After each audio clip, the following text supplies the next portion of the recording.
Today is something of an experiment in that we are going to attempt a video production out of the seminar with the hope that the expenses can be kept down so low as to make it a replacement for the audio tapes that we have produced some 400 of. So if you note a few interruptions, all I ask is that you don't worry about it. If there are a few pauses that take perhaps as long as half a minute, don't worry about that again. If you see a little bit of makeup flashing around, it doesn't mean I've gone the other way. It's just that these things are necessarily part of the whole business of bringing ancient wisdom to the public of our own day. So we come to the greatest subject in the world, greater even than the matter of life after death, because reincarnation is a message of hope. It's a message of hope which is given to those of us who err on our path through the earth scheme. It suggests that we may come back and correct things, and if we haven't had a good deal out of one life, we may well hope for a better deal out of a life to come. And reincarnation is therefore interthreaded, if I may use such a neologism, interthreaded with a matter of law. And the law that it is concerned with is karmic law, the law of karma. And so long as there are actions which have not been remedied or have not been rewarded, there will always be more lives on earth. And it's important to understand that you yourselves, as you are personalities and cannot yet aspire to being enlightened souls, as personalities, you yourself don't have much to do with the selection of the lives that follow.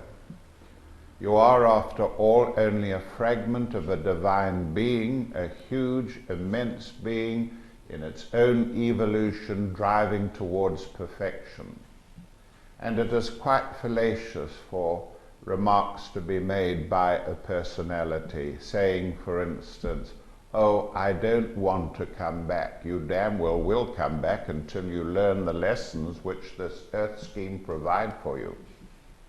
You do not make judgments on such matter. What you do is to try and express the purpose of the soul, to follow in the guidelines which it sets for us in each life.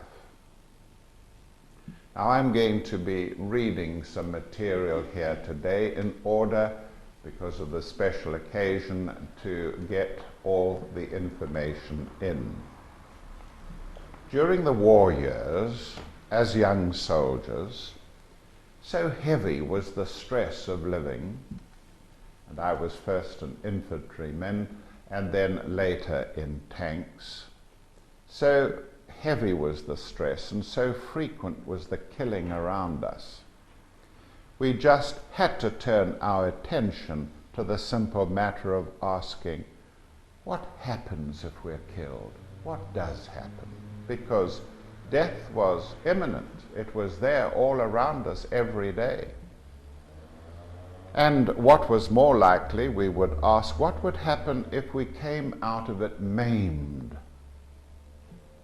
It seemed as if so many nice guys had been killed, and so many nice guys had left without a leg, badly maimed, that we felt there was no justice in all this. We knew nothing of reincarnation. We knew nothing of karma, the law of cause-effect, which would justify our volunteering for such a desperate mission. We had our padres, oh yes, many of them. But they didn't have any answers to the kind of ridiculous notions we ended up with, asking silly questions. They suggested that all we need do was to praise God with hymns and listen to long sermons. Now that wasn't very attractive to desperate young men worrying about whether they'd ever get back to their girlfriends and so on. And of course we couldn't take that.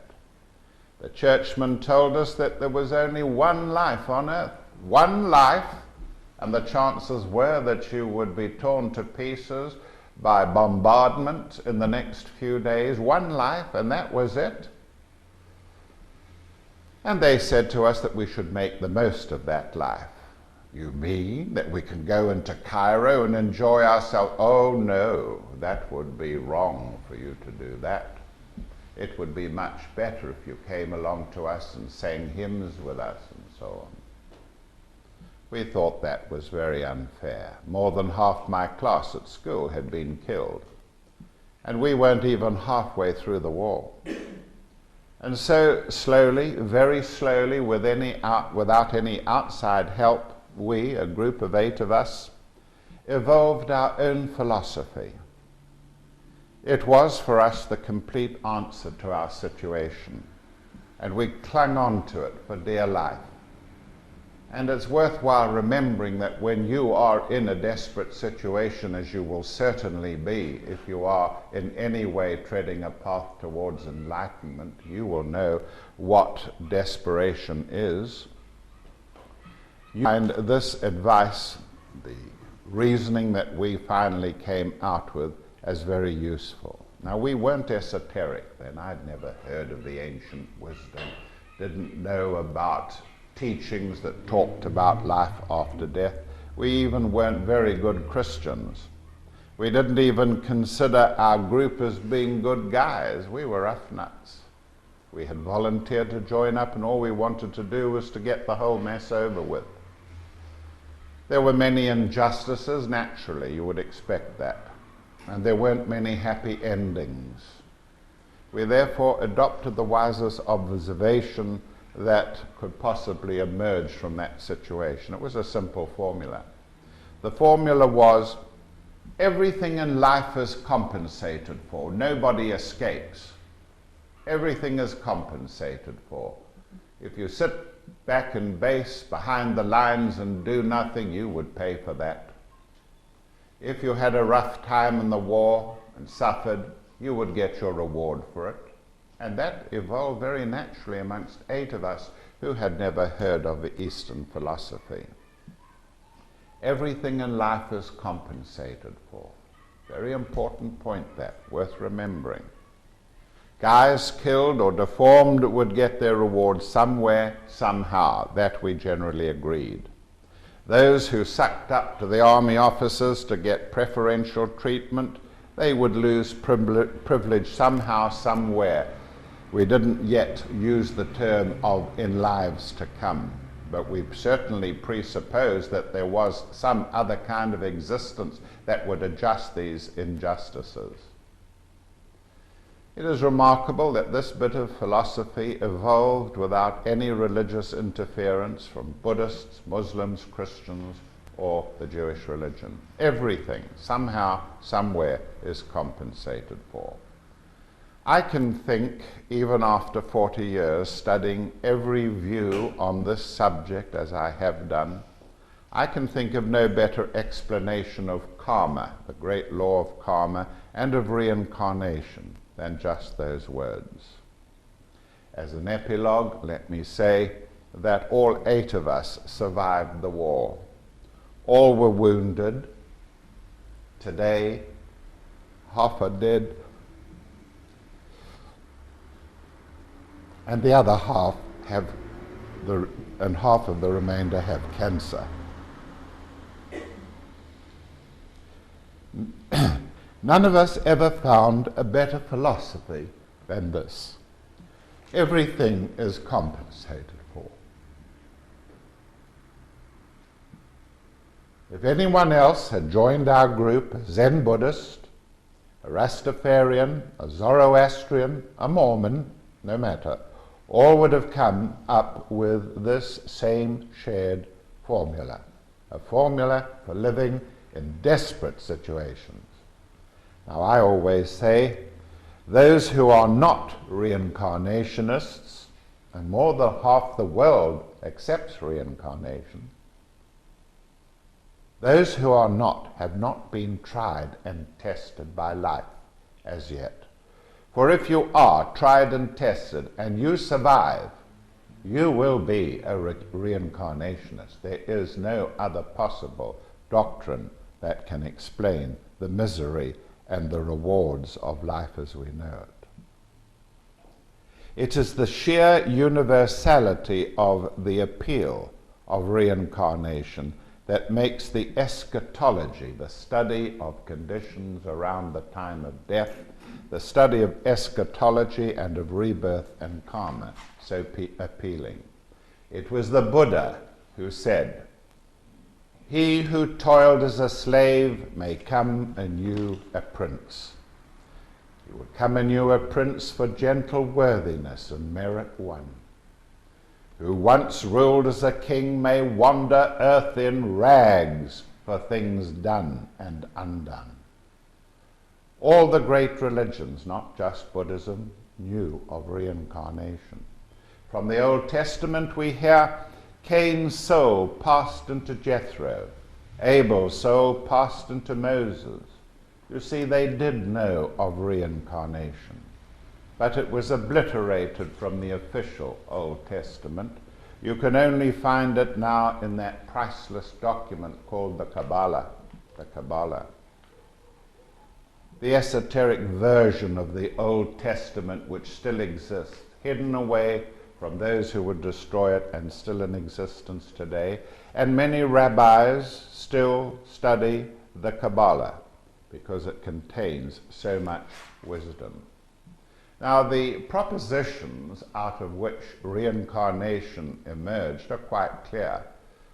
Man is, in his holistic nature, caters for, anticipates, thrives on, invites the taking on and casting aside of different vehicles of consciousness.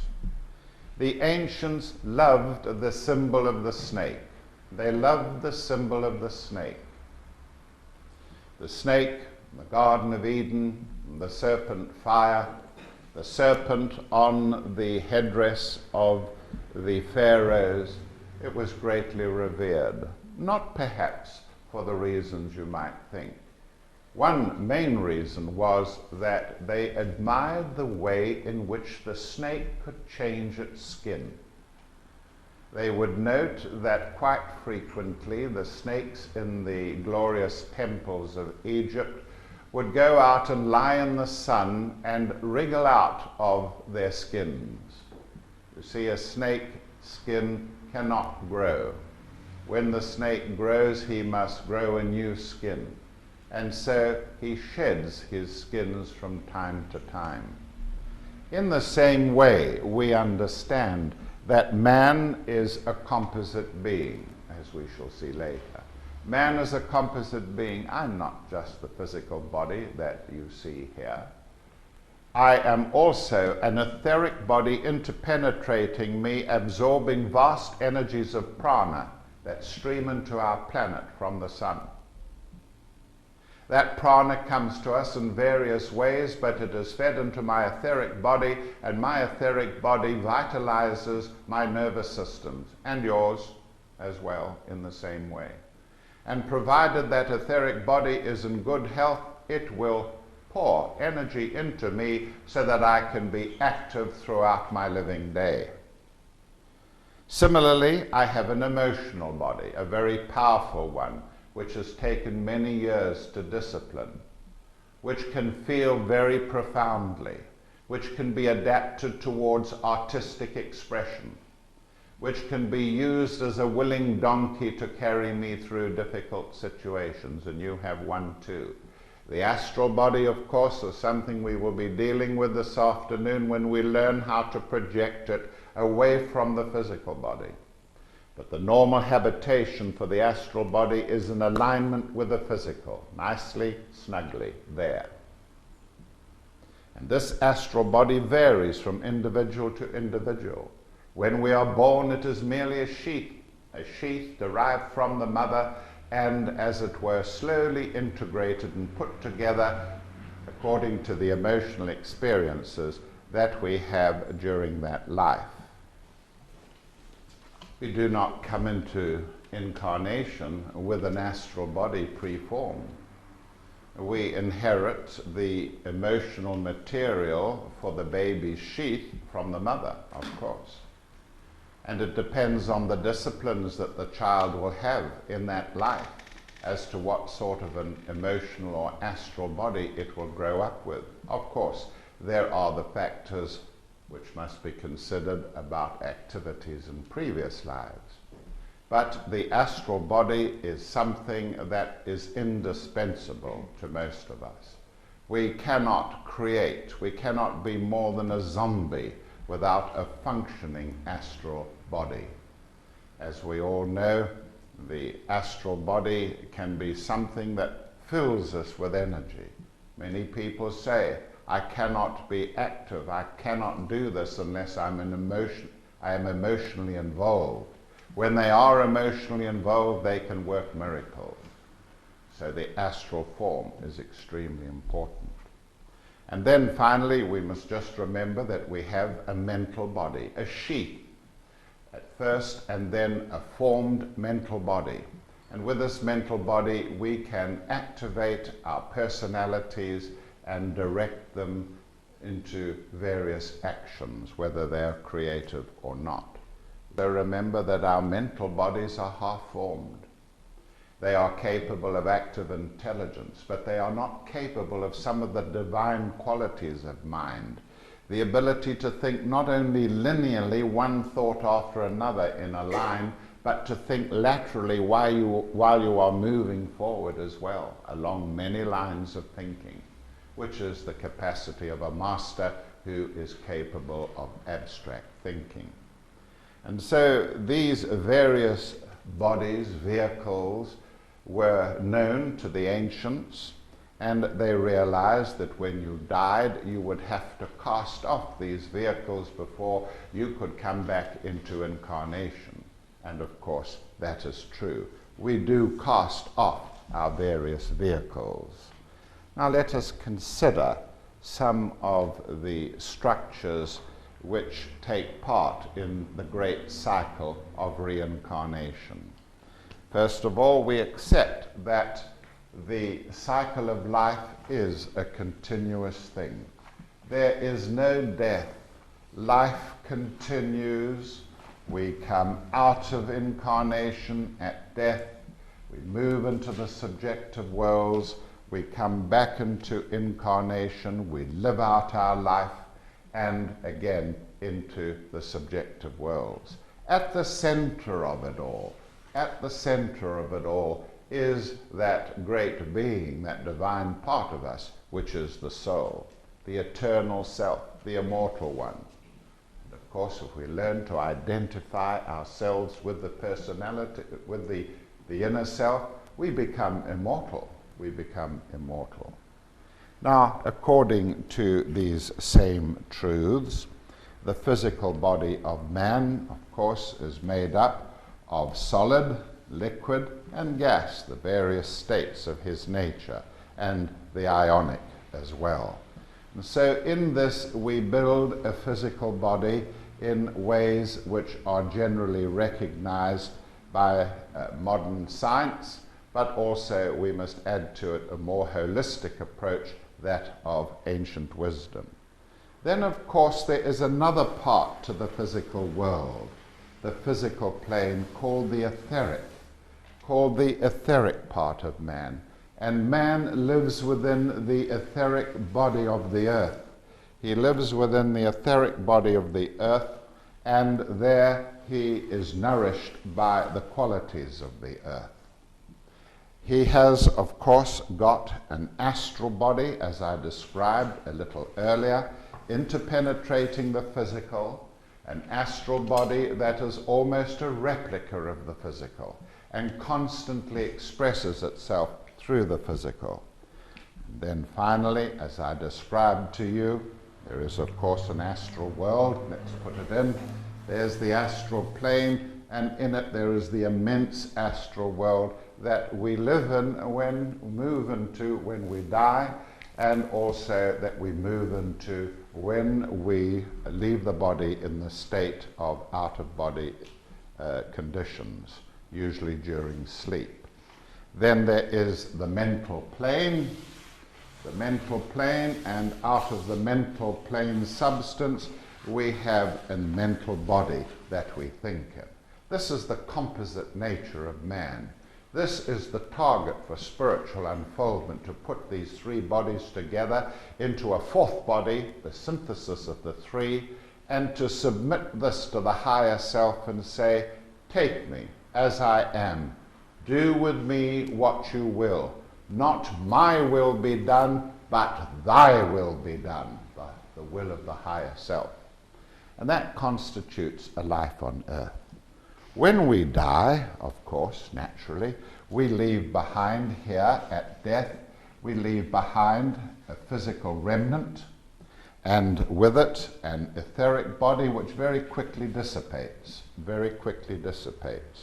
We continue to exist after death in the astral world, in our astral bodies, of course, and the period that we are in the astral world depends on all sorts of factors.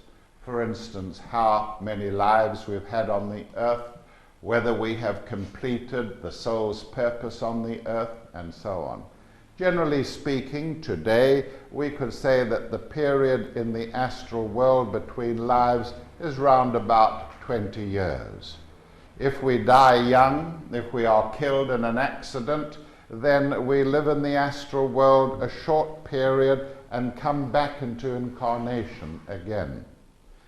The usual course is that after a period of time we discard the astral body and undergo a second death. The astral shell is slid off. The being continues in his mental nature. He continues in his mental nature in the mental world. The astral shell will slowly break up. It will sink down to the lowest depths of the astral world and be finally disintegrated. We exist again for a period of about the same time in the mental world, and even then the mental the mental body is discarded, and we undergo yet one more death. Now we have lost all the tangible remnants of our personality, with them the experiences of those various bodies making up the personality.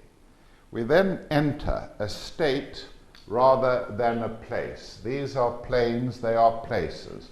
There are globes of these materials interpenetrating the earth, and science is beginning to look at dark matter, which is the same as what we have described here as subtle matter.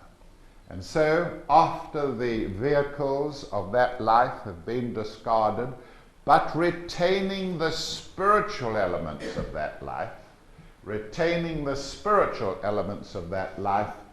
we move into a state called Devachan. And here we live out in a state of consciousness very much removed from anything like this. We live out the spiritually acceptable factors that have been gathered together, garnered in the last life. Then the will of the Logos carries us downwards once more into expression as a life. The will to be of the Logos drives us. And down, when we reach the mental plane, we begin to pick up atoms which have been attracted back to us from the mental plane according to the condition of our mental permanent atom. And so a mental sheath begins to form, and then an astral sheath begins to form. and then the etheric counterpart of it begins to form. This hovers over the fertilized egg and the subsequent embryo and fetus, and so the child is born into the new life. There is no death. There is only changes of state. Changes of state. The cycle is ongoing. You may see it as a circle, or you may see it from a circle becoming a sine wave, out of a body into a body, and so on. Now, this is the basic proposition of reincarnation. I am a person who has studied in various halls of learning in the world. I've given 40 years of my life to this subject. I have learnt much, and I have never been able to fault this doctrine. For me, it is absolutely valid. This great circle that I keep talking about is symbolized in theosophy by the serpent holding on to its tail. In ancient days, it was believed that there were hoop snakes that would do just that, and they would roll along and cover vast areas of ground. The serpent snake was chosen by the Nazis because of its power and its implications. It is the source of the greatest movement that we can possibly imagine. Many fear that coming into new bodies will involve painful deaths. I don't want to go through it again. I saw my mother die. My father, of course, was killed in the war. I don't want to go through all that again. Others say they don't want to come back onto this planet. The churches have created such confusion that everyone seems terrified of dying. Everyone seems terrified of dying. And the media support this contention. Be terrified of dying. Cling on to life no matter what happens. Everybody wants to go to heaven, but nobody wants to die, and that's the only way you can get there. And there is an awful mess in the way in which the religions, especially Christianity, is thinking. There is this ridiculous supposition that death is a bad thing. Death is a bad thing. There is no evidence for that. Socrates said there was no evidence for it. There isn't any evidence that death is a bad thing. You will get the kind of conditions after death that you have wanted and have had here. You will get them again, and you'll get an opportunity each time to decide whether you want something better.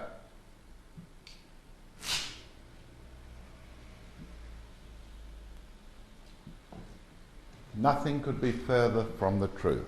Nothing. Death, as I've shown you, is just a change of state. No more serious to us than the caterpillar changing its state. Changing its state of being a caterpillar to become a chrysalis, and out of the chrysalis, just when you think that it is resting or sleeping or lost, nothing of the sort is happening. It is changing into an immensely different creature. A creature that can fly around in an orchard, the delight of all to see in its brilliant colors compared to the caterpillar it left behind on earth. Of course, the Egyptians were fascinated, living in a desert as they did, fascinated with this matter of metamorphosis, the changing of state, which I have described for the human being as best I can. So much of our social behavior is based on this false assumption, the assumption that we are worse off by dying. Our doctors make frantic efforts to ward off death from their patients. They submit them to the indignities which are beyond belief. Tubes down the nostrils, ventilators, elixirs, stomach pumps, transplanted limbs, hearts and livers, sometimes with success, but always in the false belief that they are saving the patient. Matanawa tries to embrace the great cosmic plan of reincarnation in these words. He says, I died as a mineral and became a plant. I died as a plant and rose to animal. I died as animal and I was man. Why should I fear? When was I less by dying? Yet once more I shall die as man, to soar with angels blessed, but even from angelhood I must pass on. So there has grown up this glorious belief in eternal life and the mechanism by which it is obtained. When is anybody less by dying? And let us take momentarily the subject of euthanasia, putting people to death because of the dreadful circumstances in which they are finding themselves. This question of life after death is paramount in considering euthanasia. And euthanasia is coming. So long as the population of the earth doubles itself every 40 years, euthanasia is coming. Should we keep a grossly deformed child alive at great cost, while children in Brazil, perfectly normally formed, struggle to survive foraging for food on the rubbish dumps of Rio de Janeiro? Shouldn't we give the money that we keep one deformed child alive here in Britain to the support of 10, for the equivalent sum of money, children on the rubbish dumps of Rio de Janeiro, unwanted, uncared for, uneducated, and with no chance of fulfilling their dearest hopes and wishes? Who should be kept alive? Who should be put down? The criterion for this, of course, has nothing to do with being old, or being deformed, or primitive, or Jewish, or spiritually advanced, or criminal, or even as the unborn fetus. The sole criterion is, or should be anyway, has the soul completed the purpose for that incarnation? If the soul has completed the purpose for that incarnation, there would be no need to remain. Young or old, there should be no need to remain. And indeed, the soul very frequently withdraws and young people die because the soul has secured its purpose. Now, this may upset many people who believe in the sanctity of all life, who believe in harmlessness at all costs, who are Quakers and who are proclaiming themselves Christian or as healers, or those who treat the terminally ill. My mother lay dying. She asked me to give her more bromide. I gave it to her and gave it to her as she asked for it, because I loved her and I didn't want to see her suffer. I don't regret it. And there must be 1 million on the planet who have done the same thing. We have to shake up our ideas. We must change our laws. We've got to institute the spirit of the law, not the letter of the law. That's something that the police force needs to think about here in Britain as crime soars. What is the spirit of the law? Is property really more valuable than human circumstances? Needs thinking about. Now, unfortunately, we have not the means of assessing when the soul has completed its work. It is ready, and when it has completed its work and is ready for more work, perhaps in a later life. In 50 years, when the population of the earth has doubled, perhaps then the purpose of life will be taken into account, the purpose of the life. Perhaps people like myself and like yourselves will be encouraged to give their psychic and their experienced view on these matters. How can you tell when a soul is wanting to withdraw? One indication that a soul is not pleased with what is going on in the personality is through depression. depression. The soul supplies a large part of the energy which we consume, a large part of the energy we consume. That has nothing to do with metabolism of food. Some of us have access to the soul, which we increase through the science of meditation, so that the input of soul's energy is huge in our lives. Others haven't the faintest idea that such an energy exists. When the soul has a vehicle in incarnation, it tries to express itself. If it cannot, under any circumstances, express itself in that personality or through that personality, the soul withdraws its energies. Not itself yet, but its energy. And this is the basis for depression. The basis for depression.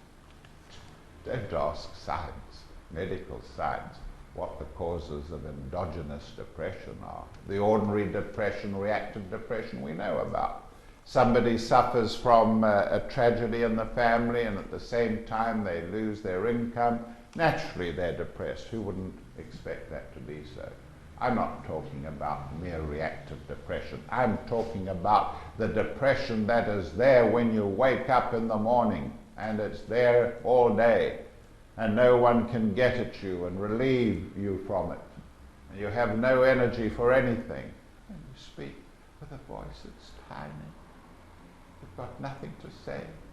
And you feel sorry for yourself and so on. The soul is not pleased with the way that life is being conducted. And the best advice to give to such individuals, find a way of expressing your soul's intent.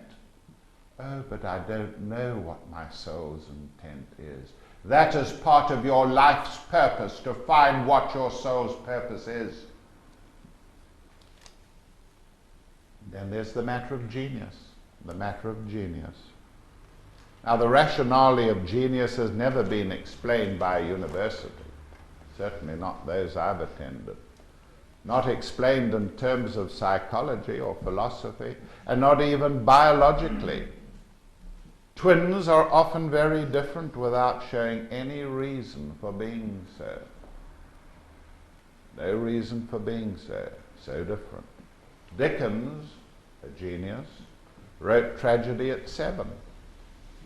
A child in France, history records, could repeat the alphabet at 3 months.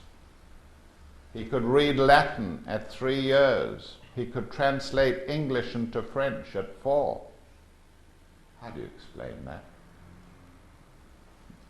There is no explanation for it. The universities go quiet when you mention such things.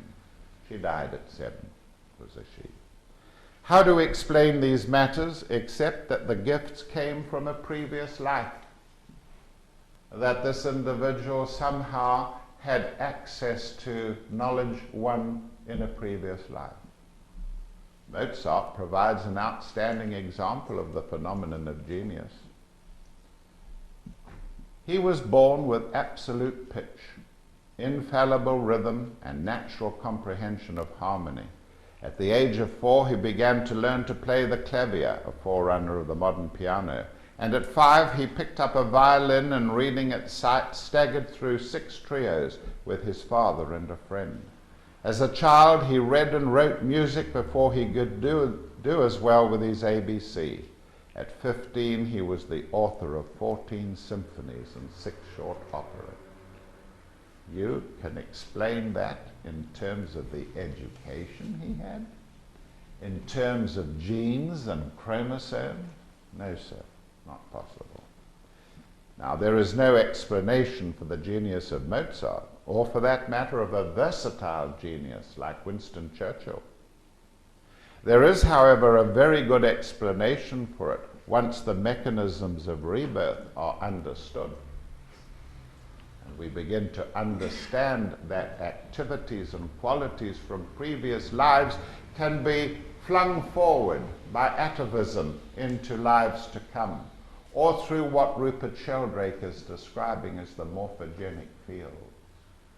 Fields existing in dark matter, which are responsible for the instincts of animals. The whole world is changing, ladies and gentlemen. We must adapt to it. We don't want to just be carried along by it. We want to be in the forefront of it and help it along. It's going to need it. In the case of Mozart, we know that his 2 previous lives were as musicians, and that the period between his life as Mozart and the one immediately preceding was less than 20 years between the 2 lives. The boy was able to retain memories of his musical faculties and carry them over into his current life. How else could you explain such matters as genius? Rousseau once wrote, "Man is born equal." Every way he's found and changed. Man is born equal. But this is patently not true, ladies and gentlemen. We're not born equal.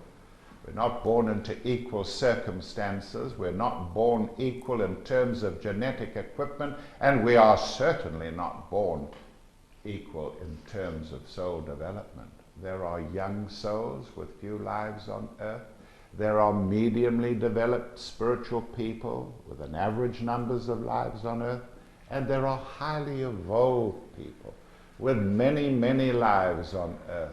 Buddhas, in fact, many of them waiting incarnation, unable to secure circumstances adequate to their spiritual qualities.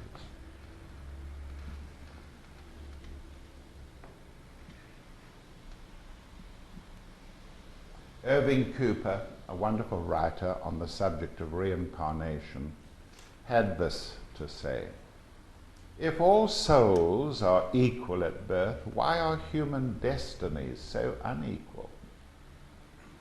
Why is not every soul given a chance to develop its powers? Is it all a matter of chance? Can we conceive of a divinely ordered universe with its laws? Everything is ruled by law in the universe. Can we conceive of a divinely ordered universe in which such matters as human lives are left to the workings of blind chance? All other events in the physical universe are guided by natural law. So far as this world is concerned, human equality is a myth. It's a myth. We are unequal physically, mentally, morally, and spiritually, as we all know. Some men have strong and healthy bodies.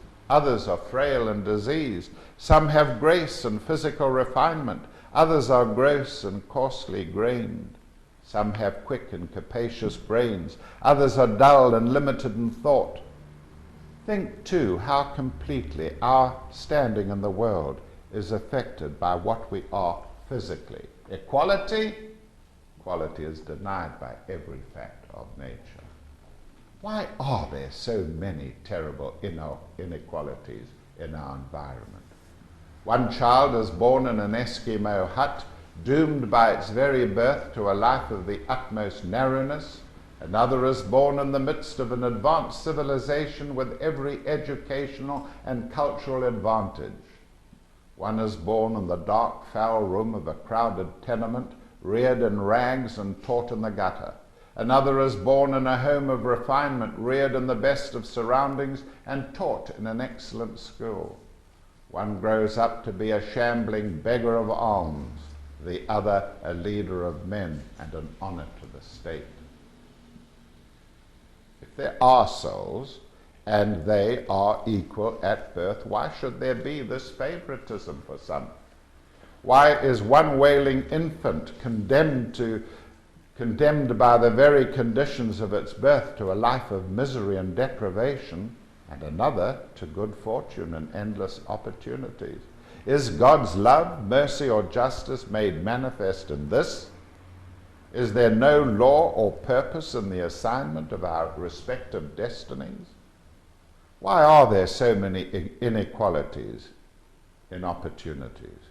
One man may work hard all his life and in the end, through some accident, become a chronic patient in a dreary hospital or the inmate of a home. Another inherits a vast estate and possibly a title, has a yacht and several motor cars, travels widely and draws largely upon the luxuries of the world. He is an idler, a parasite, a useless member of society, but his hands are filled with treasures.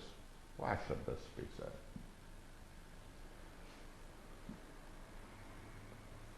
It is not correct to answer that it is all a matter of work and of intellect. For many bright men of industry have failed, and many fools have money constantly springing up under their fingertips. Turn where we will in the world, it is full of inequalities, of startling contrasts.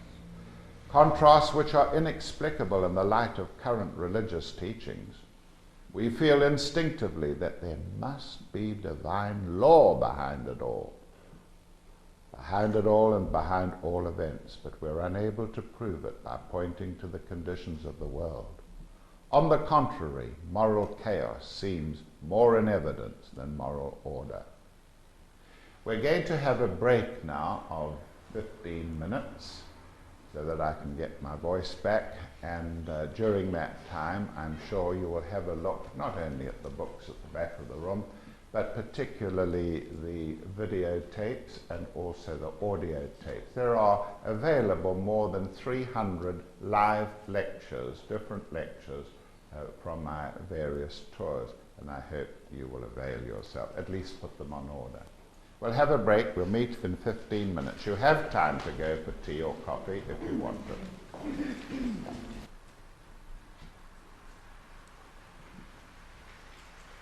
We must recognize that many famous people accept reincarnation.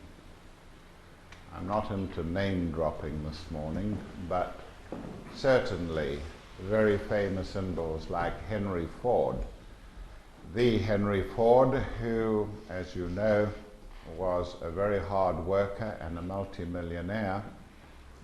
He believed in reincarnation, and so do many of the famous today, especially in the world of the stars.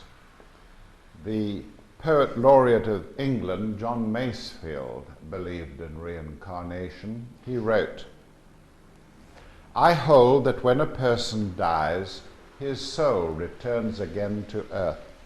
Arrayed in some new flesh disguise, another mother gives him birth. With sturdier limbs and brighter brain, the old soul takes the road again." The poet laureate of England. Now, why is it necessary to have rebirth? It is necessary for several reasons. The law of karma, the law of cause and effect, cannot operate just in one life. It requires many lives to work out, as we shall see in a moment. Many lives to do its work. One life is not sufficient. Secondly, the evolution of human consciousness cannot be contained in one life, especially if a child dies at 3, or a person is incarcerated in a prison for most of his life. The development, the unfoldment of human consciousness cannot be achieved in such a short time. In the United States of America and Britain, where I have held thousands of spiritual consultations, I've always asked the question, why do you think you're here on earth, dear? Why? Why are you here? I say, take your time, think about it, and then tell me. 80% of those that I put this question to said they felt there was something they had to learn on the earth, something they had to learn. And then I would ask them, do you think that you can learn it all in one life? And the answer was always, oh no. I would need many, many lives to learn it, many lives. In the Bible, karma is expressed in the words, whatsoever a man soweth, that shall he also reap. And I believe that is true. Albert Schweitzer, another person who had to accept reincarnation despite his background of religion, He accepts reincarnation. He believed that it was the only way that the suffering and disfigurement of his patients in the leper colonies of Africa, the Belgian Congo, could be explained. He knew they would come back again, come back into a later, happier life without the horrifying mutilations that all of them had. Mutilations that made them like pariah dogs to the whole of humanity. Another reason for reincarnation, not quite as important as the other two, is that reincarnation teaches us not to be too dependent on material things. Not too dependent on material things.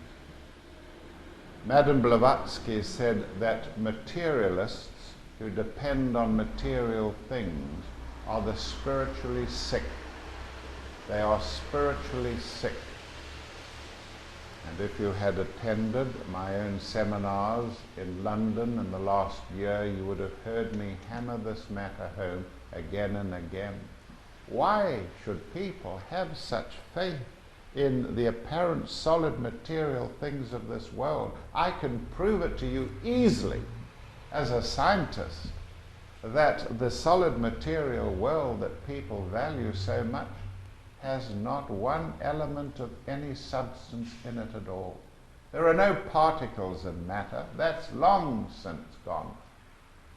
If you break the atom down to its ultimate, you find that all that it comprises of are some charges of electricity, which buzz around and could be anywhere in the atom. If you took an atom to be the size of this room, the actual charge or substance of that atom, as large as this room, the nucleus would be as big as a 10p piece, and the electrons, the only other matter or material in it, would be the size of 5p pieces, the new 5p pieces. And the rest of the atom is empty. And when you look at the 10p piece and the 5p piece, they dissolve. There's nothing there. Only energy. All is energy. And the body of teaching that I represent has taught for thousands of years that all is energy. Matter can be transformed into energy and energy transformed into matter. That we know for sure. So the matter of reincarnation is upon us here now.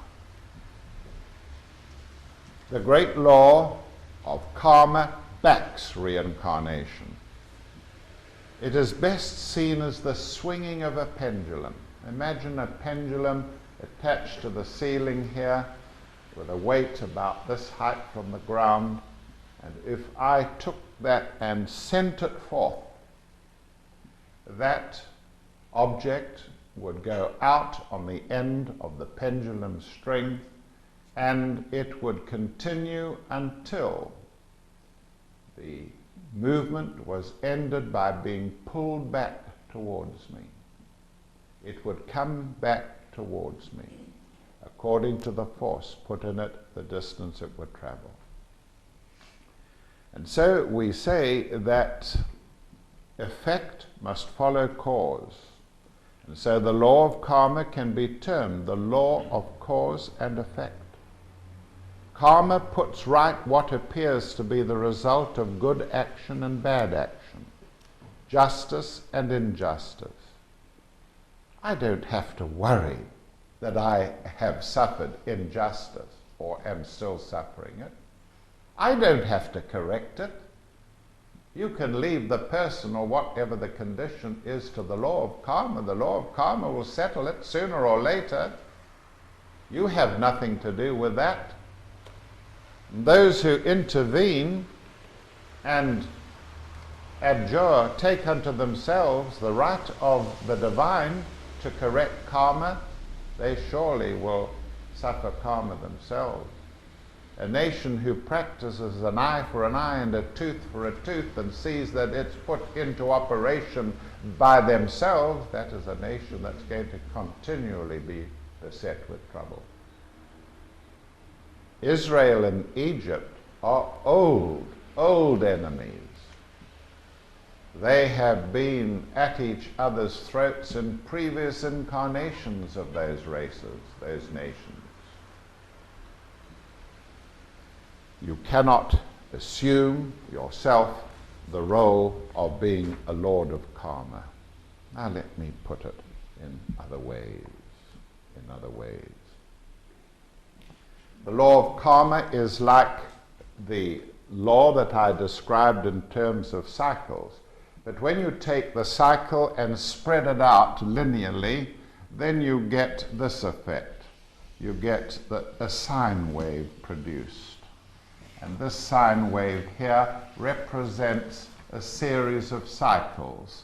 That's where the cycle begins in the heaven world, so we'll divide this into two, and we will say in the subjective world and in the material world. So out of the heaven state, or the state of Devashan, there comes the soul-seeking incarnation through the various planes, and then finally takes on a physical body there. So we have the soul in incarnation, and there's its current life, there's its life. Growing into adulthood, maturation, and then middle age and old age, and then death, and then movement again into the subjective world. Life after life after life, different lengths of lives. Simple as that.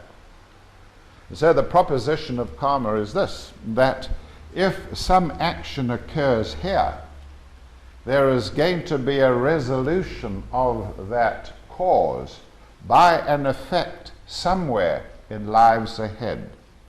It may be conceived possible that the karmic result of something can happen in this life. I was saying only the other night in London how interesting it is that where porpoises are caught up in nets and die through a long suffering state of being caught in these nets and unable to move out of them, so too has there been a series of devastating sea accidents involving fishermen's boats in recent years. Doesn't matter how they happen, doesn't matter why they happened in terms of everyday circumstances. That could easily be as the result of the harmful actions perpetrated by some group of fishermen somewhere in the world on perhaps porpoises in this way. An immediate karmic result, but the karmic results will go on into later episodes. So now let's look at this in terms of mankind, in terms of you and terms of me. If you were to blind somebody here in this life, the result of that would be somewhere a karmic retribution. It might miss this particular life and be resolved here, that a very severe accident is perpetrated on you and you are blinded in the process and the life comes to an end. And so we must not always say, why do I have to suffer in this life? Why am I always ill? Why am I crippled? Why am I poverty-stricken? Why? The answer is that it's only because of your situation within a personality that you cannot see the bigger laws operating, the greater cosmic laws functioning. There is a result to every cause that is set in motion. Now let's try out some of these propositions. This has higher spiritual applications. Not many spiritual people set out to blind somebody, but you may get it on a higher spiritual level, and you may find a person who is very, very secretive indeed. Everything they do, they cover up, and nobody knows what they're about. Now that may go on for several lives, and almost the same thing can happen, but at a higher level, that people who are very, very secretive often suffer from karmic blindness, or a degree of karmic blindness, something very, very wrong with the eyes, because they have been very secretive and have hidden everything. Now they are hidden, things are hidden from them. They hid from others, things from others, now things are hid from them. And so you get higher expressions of the matter of karma, not just at the physical level. Take something like alcoholism. Set in motion a cause like great arrogance in a life or a series of lives, indifference to human suffering, or megalomania. All these things will have their reaction, and they will swing, the pendulum will swing back to them, and very frequently it's in alcoholism. Let me read you from my own book on the subject, not very long.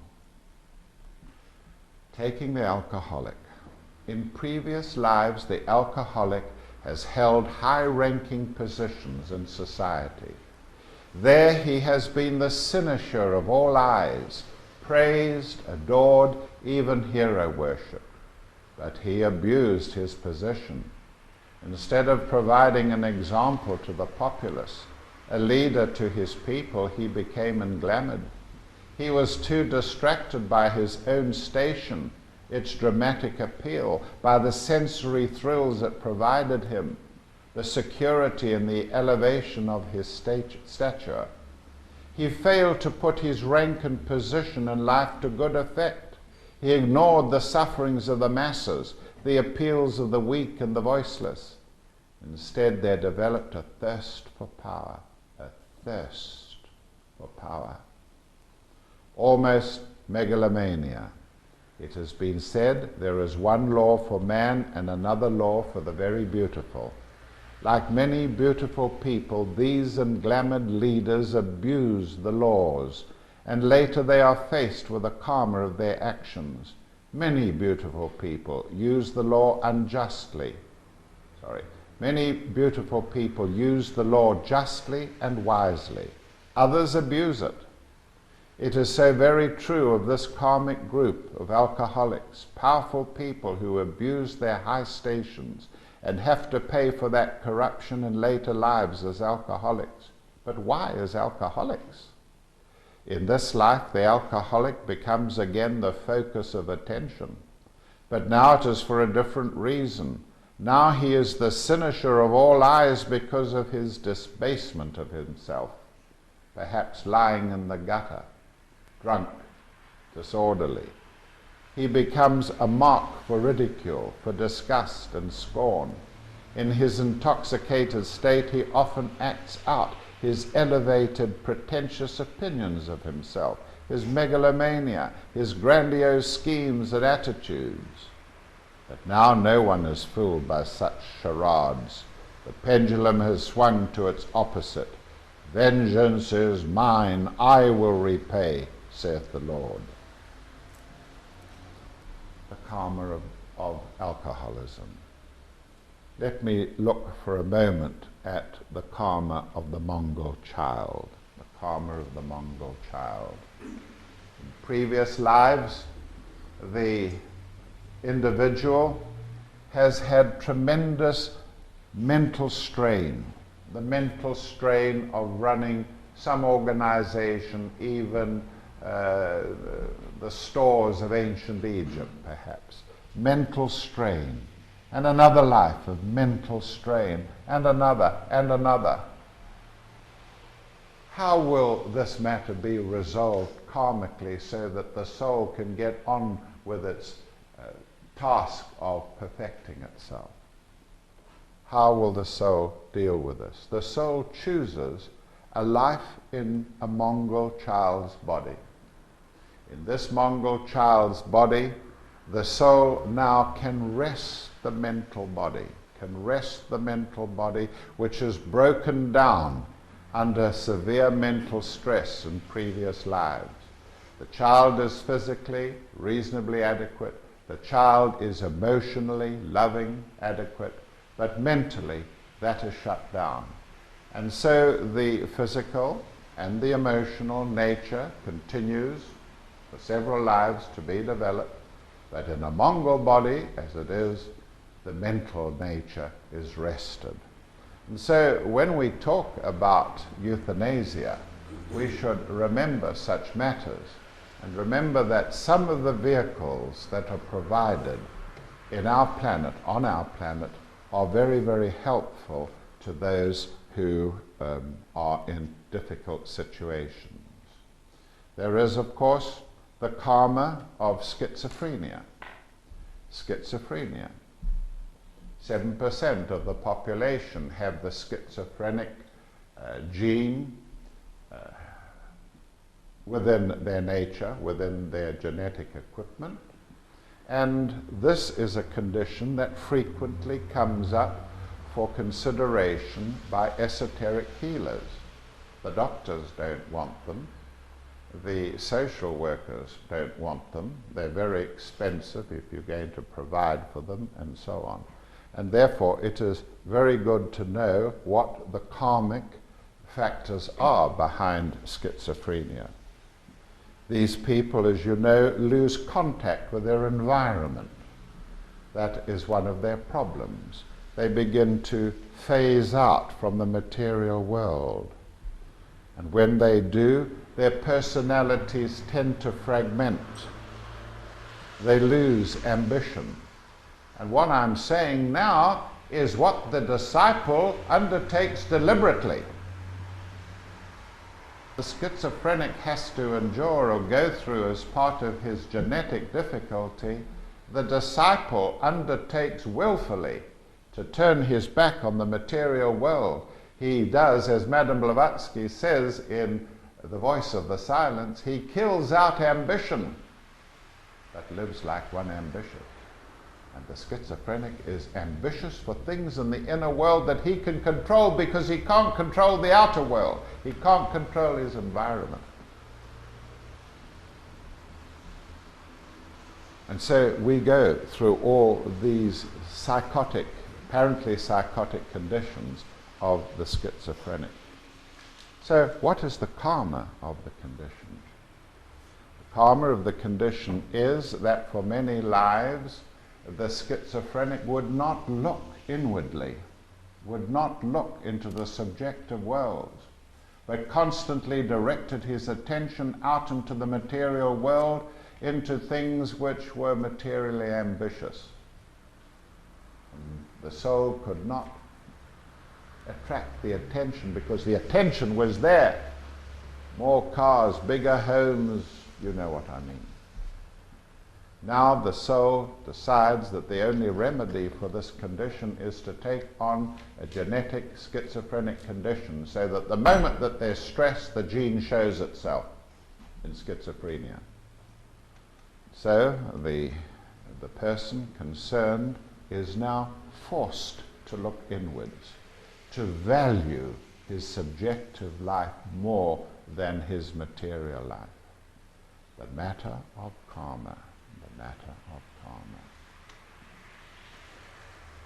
I want to include some very practical things before we have question time, and I think that I should perhaps draw some conclusions for you about the application of what we know. The application of what we know.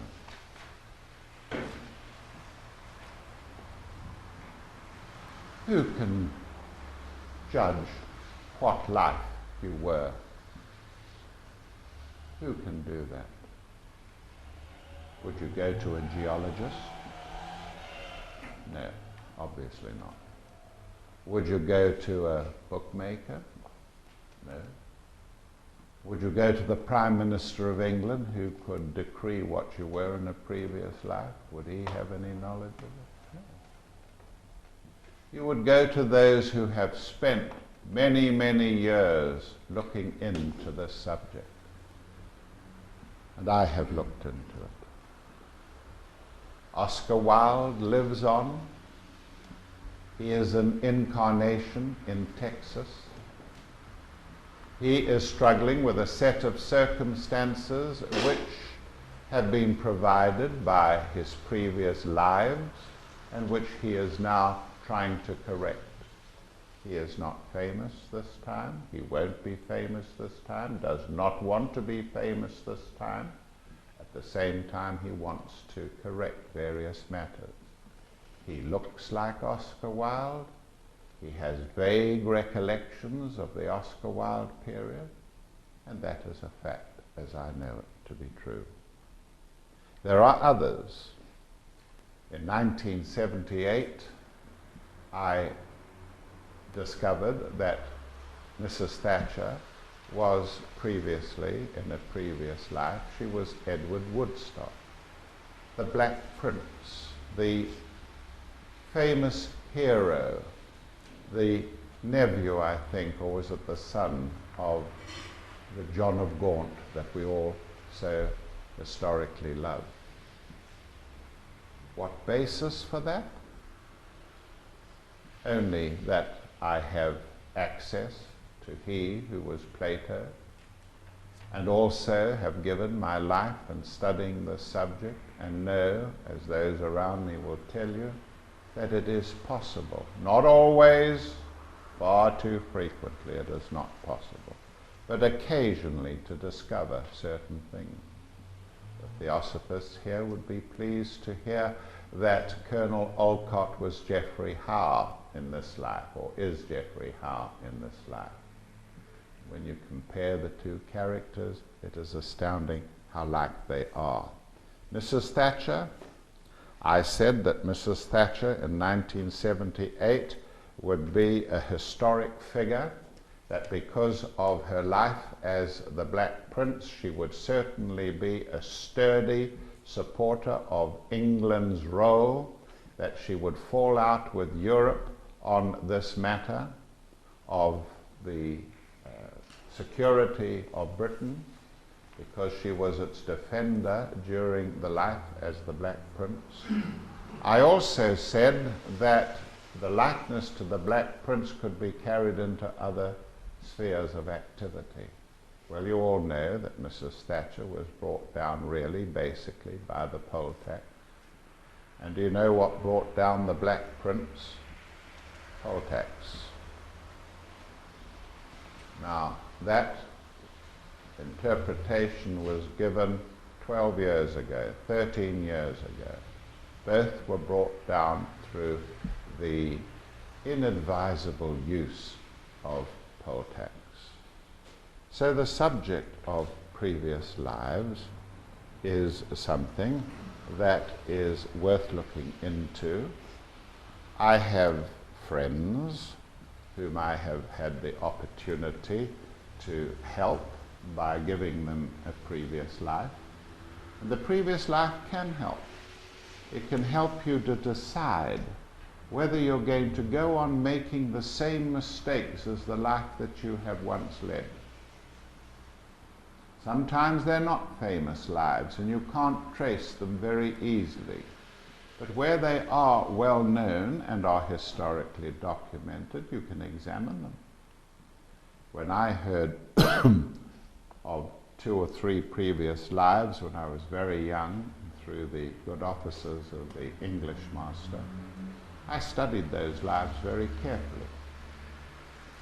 And I took the list that I had already made out of the things I wanted to do with my life. I took that list and I struck off more than half of them straight away, because I could see I was making the same mistakes that I had made in previous lives. And in the end, self-knowledge is the most important thing of all. The Delphic Oracle advises that those who cross the threshold of the temple discover themselves. Know thyself. Know thyself. And when we say self, we mean the totality, your inner self included, the holistic being that you really are, not the face that you present to the bank manager asking for a loan, and then the face that you present to the husband when you get home and tell him you've not been successful, and then the face that you present to your boss, and the face for this and the face for that, but the holistic being. When you are capable of being a holistic person, then you know yourself. If you don't know yourself, you can't change yourself.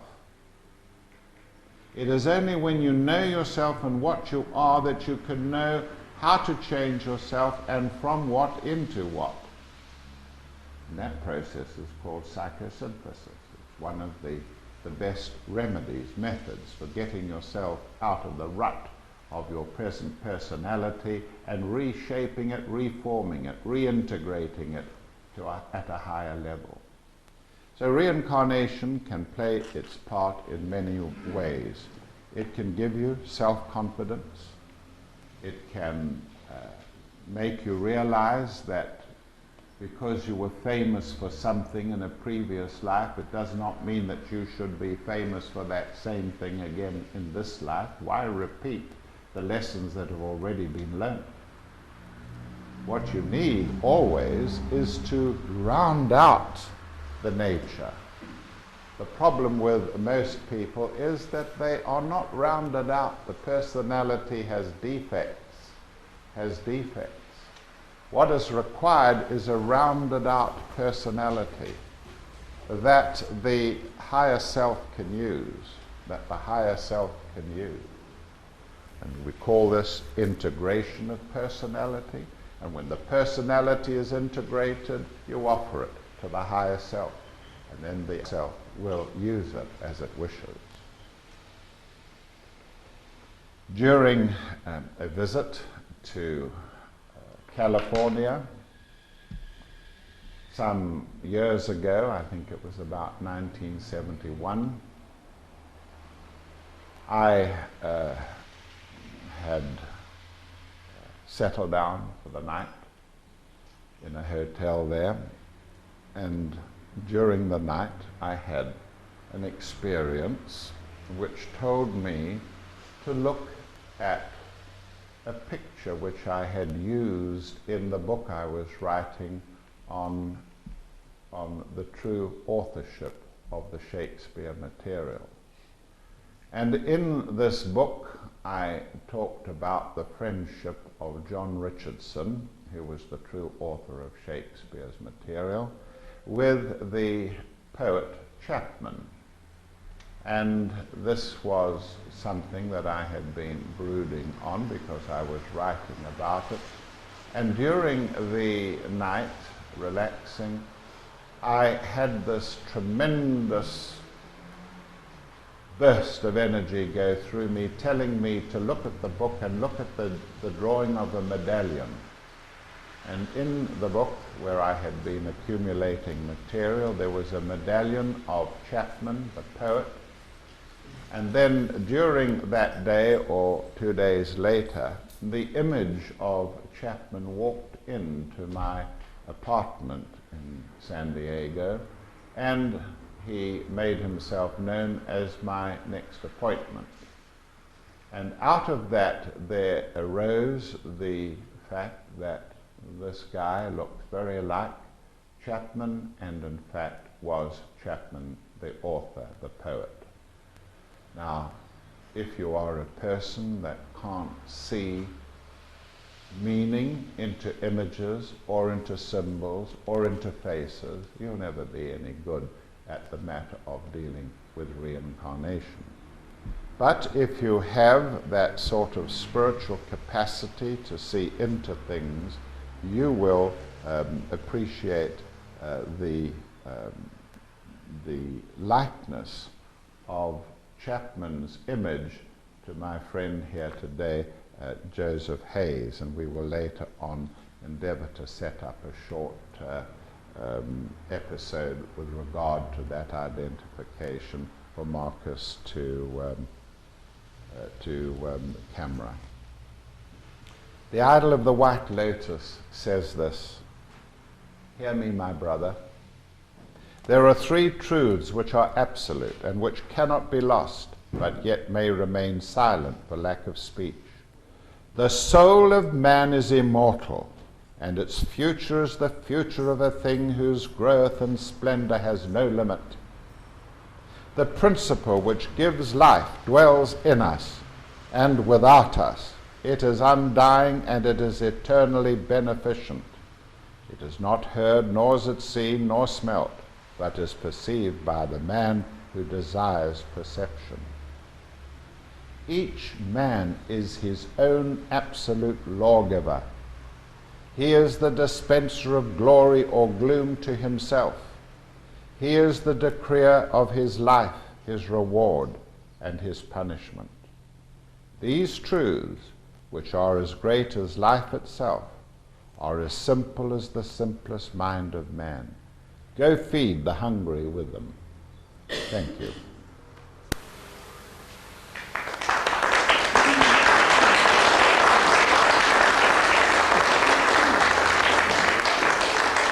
We have an opportunity now to answer questions.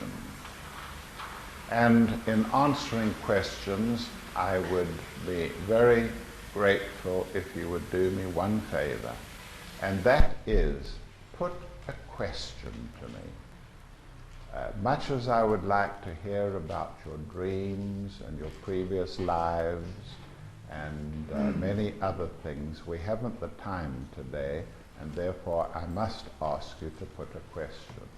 If you want to go and hold a lecture somewhere, go and hire your own damned hall. Yes, ma'am. Do we think when we reincarnate that we stick to the same sort of group of people that we were, i.e. your mother could be your sister or father could be your brother? Do we keep in that group? Do you know what I mean?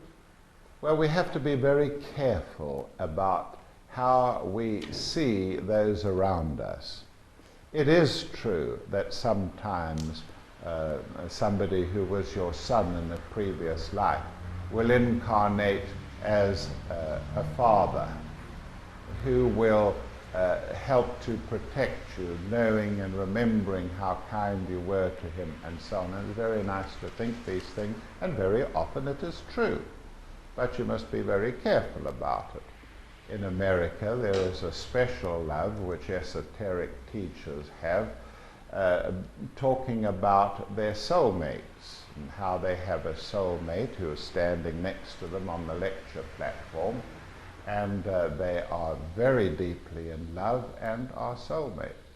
The next time they come round, he's got a different soulmate. And that can be very embarrassing, and it denigrates the whole esoteric profession. So be careful about these things. I do agree with you that this is so.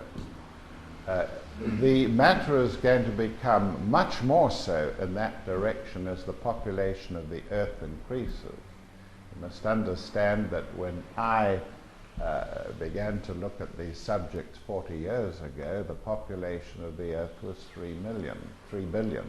The population of the earth today is 6 billion. And all the kinds of laws that Leadbeater had investigated with his clairvoyance, such as an average period between lives of 1,000 years, it's all gone. It's all gone. There are so many bodies becoming available on the earth today, and their numbers will increase, that souls are almost being plucked off the planes and forced to reincarnate. And the laws are changing. The time between lives has dropped to less than 100 years, and it may go even further between lives. That implies that there's going to be less devashan, that experience or state that occurs between lives. And that means if there's less devashan, you're going to get less psychically sensitive people. On the other hand, if bodies are available, then there will be a huge variety of bodies available. And when there is a huge variety of bodies available, then the highly developed, spiritually advanced souls will almost certainly be able to find one suitable for their mission. Question? Have you got an explanation, please, why centuries ago all the philosophers came together, then all the artists came together, and then all the musicians seemed to appear, and the earth came together? It seems as if there was an influx of philosophers and then artists. You're suggesting that there are cyclic appearance of philosophers? Did you say philosophers? Yes. Like the Greek philosophers? Well, that's perfectly true. There is a karmic explanation for the rise of civilizations. What happens is that when a civilization has achieved its spiritual purpose, the initiates are withdrawn from incarnation in that civilization, and the civilization begins to crumble. It begins to break up, and then another civilization offering more potential for the logos of the planet begins to develop, and the initiates, the elite, the spiritual elite of the planet incarnate in that new civilization and build it up, achieve a tremendous quality or purpose which is added to the planetary logos before that civilization goes into retreat, or obscuration is the right theosophical word for it. The philosophers of Greece, of course, were a group of high initiates who had several very good opportunities to work out their mission. One of them was the fact that man had a lot of leisure available. The slave population ensured that, never mind the karma of that situation, but there was the leisure available, and there was a great necessity at that time to build into the Greco-Roman races a spiritual core. It was desperately needed because they sprang up very, very quickly indeed. There was also the threat of the Persian invasion of Greece and the Mediterranean. So they were brought in. It was a very helpful. We remember Greece today for its philosophy rather than for its strength in the Peloponnesian Wars and things like that. Question? If you help a person, if you have a soul out of the light, out of the body, do you take on its karma? If you have, I didn't get. If you help someone to leave this world, help a soul out of the body, do you take on any of that soul's karma? Do you mean good or bad? Either. Bad. Yeah. Helping people out of the body, terminally ill patients. If they are terminally ill and they are unable to bear their situation and you can't give them the support that you believe they require, I don't think that there's anything particularly wrong helping them to leave the physical plane. No, I don't think there's any bad karma with them. Of course, if the motive is infamous, then the karma will be there. The great pity is that those who are becoming more spiritual have to assume more responsibility. And more responsibility means literally more karmic implications. Animals are not karmically, individually, animals are not karmically responsible for their actions. Collectively, the animal kingdom is, because there is a very high deva in charge of the animal kingdom. The animal kingdom is still in debt to the human kingdom for the terrible suffering that that kingdom as a whole perpetrated on humankind in the centuries gone past. But that karma is leveling up, and very soon vegetarianism will be practically universal on the planet, and that would signify that the karma between the two kingdoms, the human and the animal has been resolved. Now, the reason why I go into matters like that is to help you to understand that you must see this whole subject broadly in its proper context, which is the planet Earth. Now, I don't think, in answer to your question, that that is true. Now, I'm going to ask the two, the lady and gentleman in the front, my good friends from Whitby, to stand up and face the audience, please. Stand up and face the audience. Turn round, let Marcus be able to, because it's part of it.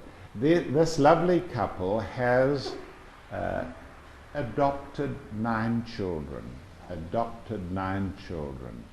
They have got 9 lovely kids from all parts of the world in their ashram, in their home, and they have thereby earned themselves some very lovely karma. I think they did it without karma in mind, though, of course, and I think we should give them a big hand.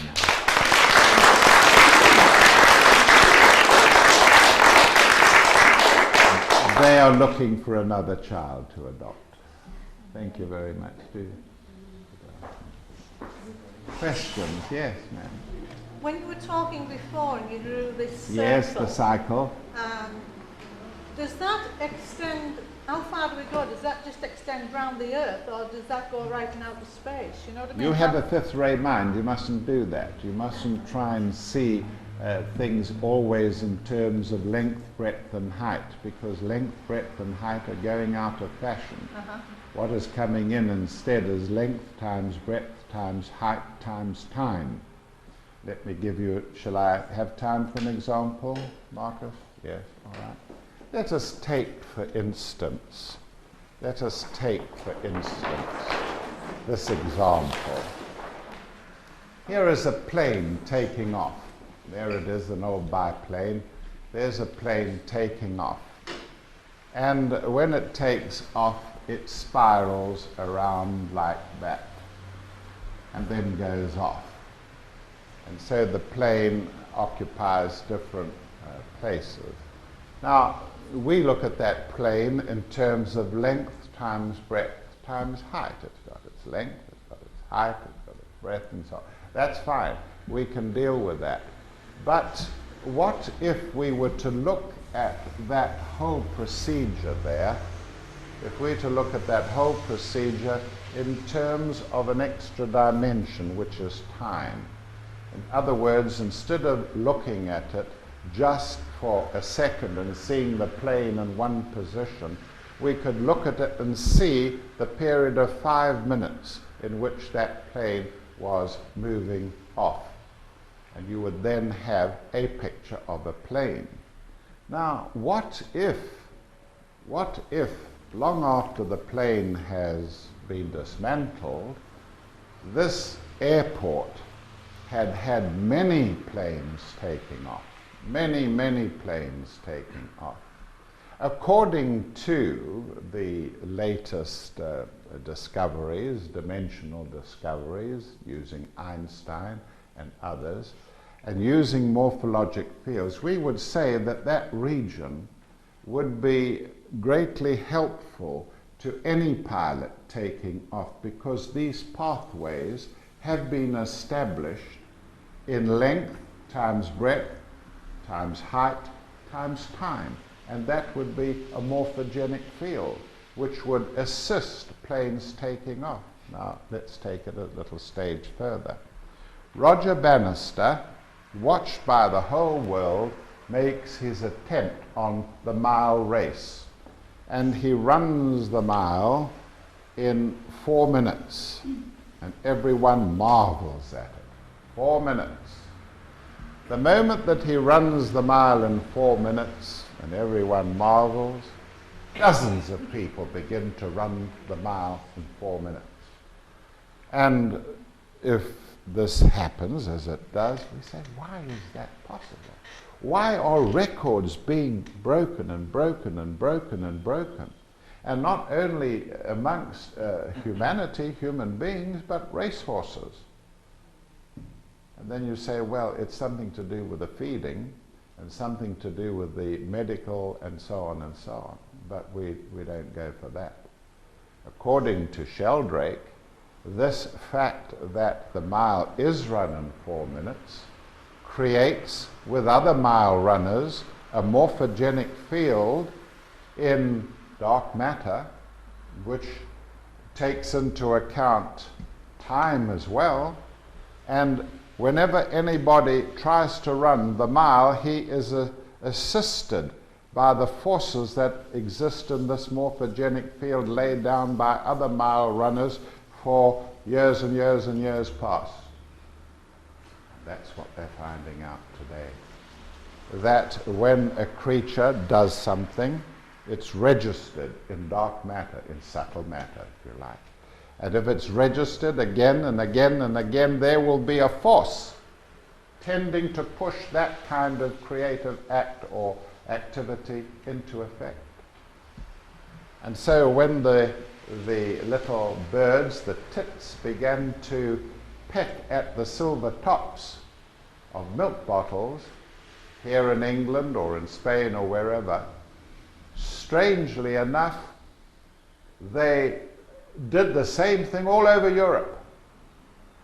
There was no mother tit bird teaching little tit bird how to peck the top of the milk bottles off. It happened all over Europe at the same time. And the inference there again is that once it is done, it will be repeated by those who are similar in the species, and that this will be laid down in the morphogenic field, and that process will be established as part of the bird's activity or the human athlete's capacity to run the mile in less than 4 minutes. And once you begin to think like that and break out of the old thinking, you will find that matters like I've discussed here, karma and the matter of reincarnation, will bring you tremendous, tremendous expansion of your consciousness, which it should do. Thank you very much, ladies and gentlemen.